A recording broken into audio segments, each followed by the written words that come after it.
So hey everybody, it's Trevor Turnbull here with SportFan Connect, and I'm sitting here with Mike Yazeniak, who is the owner of Yaztech.ca, Yaztech Developments, I guess. Mike's company put up the site, as you can see here, Juniors2010.ca.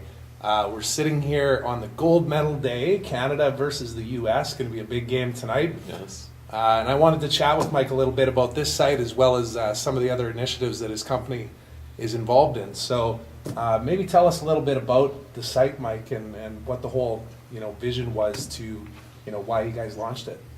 Well, I think the whole concept behind Juniors 2010 came about when we were looking for events happening in Saskatoon. The Junos were in town a little while back, and we had a few friends who wanted to find out what to do after the Junos, and there just wasn't anywhere to go. So we thought, well, there's no bigger event coming to Saskatoon this year other than the World Juniors, so let's create a site where we can list events for people to view, and kind of spiraled from there. We grabbed info from the games and the tournament itself, and provided people with lots of good information. So the site itself lists local events both in Saskatoon and Regina for the whole tournament, I guess. And you guys had some sponsors as well that were a part of it. You can see at the top there, Rolco was a partner in this, as well as a couple other local businesses as well.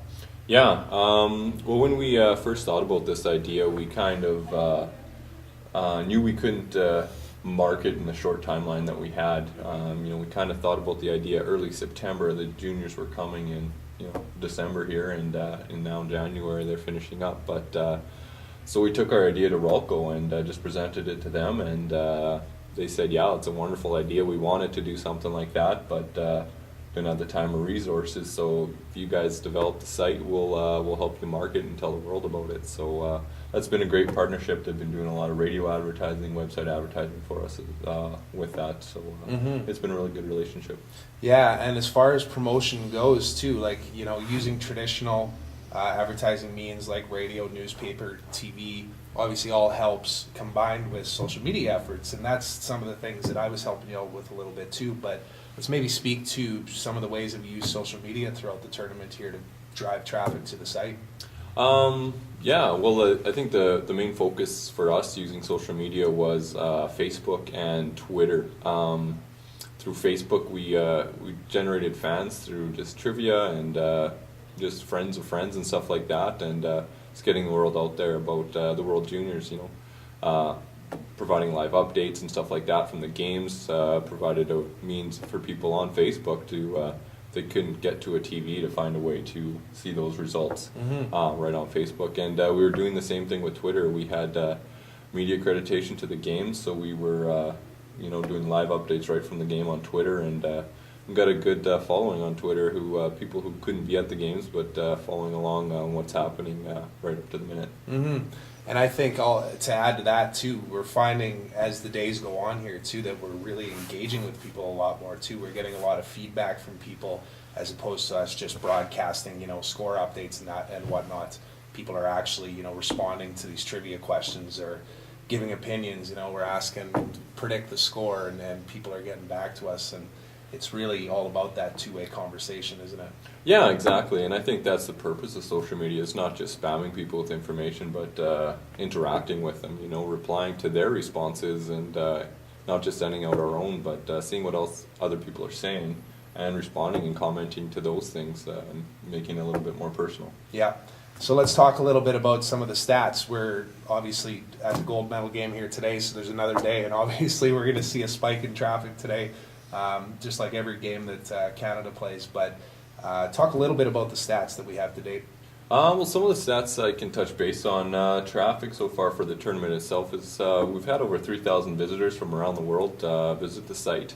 Facebook fans, I think we're over 350 now, and Twitter followers are over 200. So we got a good audience, and stats mean something when you're tracking them.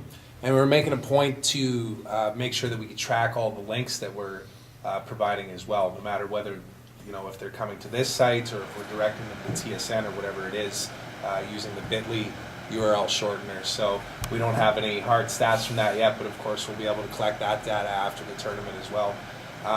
So future plans, as you can see on the screen here, we got Juniors2010.ca is now todayinsk.ca. So tell everybody a little bit about the future plans for this platform. Well, I guess the real plans behind this platform now, as it evolves, is just continuing on the event listing service. People really kind of caught on to, here's a place I can go to find out, where to get cheap wings on a Tuesday night, and Who doesn't want to know that? Exactly. So I mean, we're going to carry it on for Saskatoon and Regina. Event listing site, and then probably brand it around all the major events like we did for juniors here. Okay. So how do people find you? You guys do a number of things, obviously. Build websites, offer social media consulting. How do people find you guys online? Oh, the best way, obviously, is to visit our website, yaztech.ca. We also have a blog.yaztech.ca, and our social media communication platforms as well. We're at facebook.com/yaztech, and follow us on Twitter as well. All right. Well, it's been a pleasure working with you, Mike. The same to you, Trevor. Yeah, and go Canada. Go Canada.